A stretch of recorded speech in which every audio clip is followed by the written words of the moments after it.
Good morning. We're going to jump straight into it. Romans chapter 14. There are two main passages when it comes to the weaker, stronger brother controversy. You have Romans chapter 14 and 1 Corinthians chapter 8. So going back and forth. 3 points I want to make for day two. Stronger brother obligations.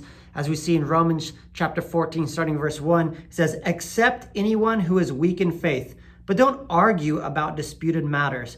One person believes he may eat anything, while one who is weak eats only vegetables. One who eats must not look down on the one who does not eat, and the one who does not eat must not judge the one who does, because God has accepted him. Who are you to judge another household servant? Before his own Lord he stands or falls, and he will make him stand, because the Lord is able to make him stand."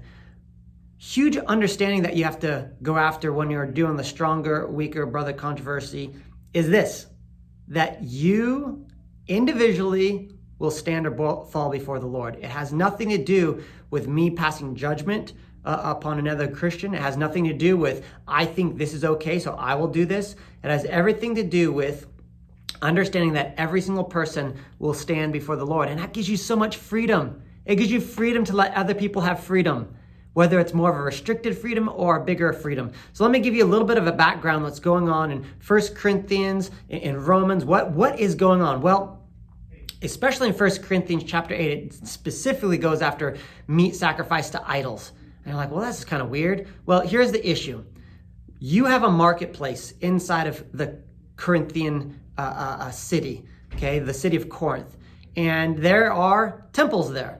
And sacrificed meat goes to the temple, and then once it's done being used there, sacrificed there, it goes into the marketplace. That meat, because it's tainted, was cheaper.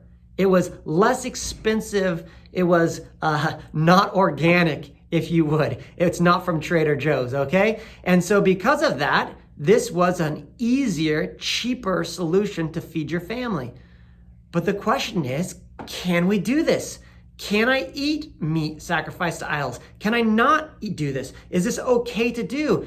And Christians on both sides of the counter felt it was okay. Some said, of course, there's no such thing as an idol. Just eat the cheaper meat. You're being a good steward. And others said, absolutely not. This was sacrificed to a foreign god, to an idol. I will never taint myself by eating this type of meat.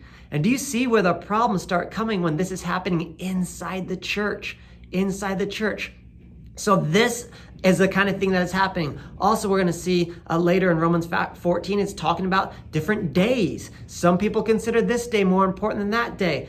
These are the gray issues. Remember, not specific verse and chapter. That's what makes these things freedom issues, gray issues. So let's hit back. Point number one, I want you to hear for the stronger brother. Remember, the person who has the bigger conscience, the stronger brother. Point number one for you today is found in verse 1. Accept the brother who is weak. Accept anyone who is weak in the faith.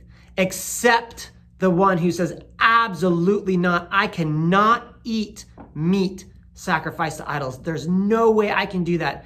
What the easy thing to do is for the stronger person is say, oh, seriously? Come on, bro. Like, grow up. But we're not called to do that. We're called to accept them. Accept that person. Second point is, don't argue about doubtful issues. Listen to this. Accept anyone who is weak in the faith, but don't argue about disputed matters. Paul says this to Timothy, don't get wrapped up in endless controversies and genealogies. There's no good that comes from this.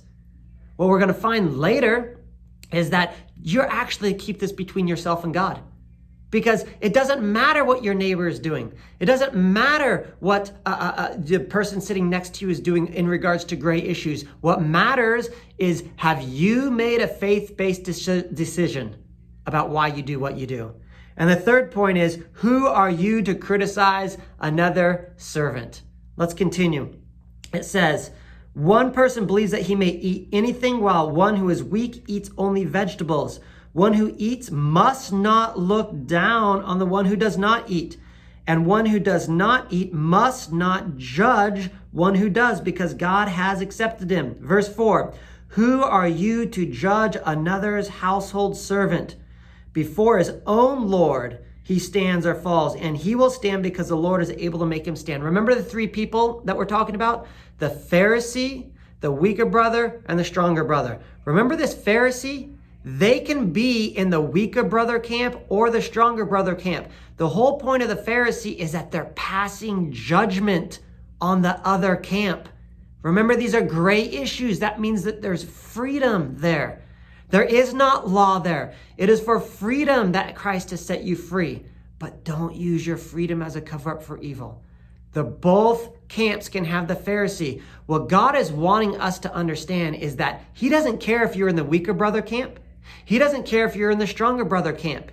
He cares that you're not two things. You're not in the Pharisaical camp, and you're not in the not making a decision camp.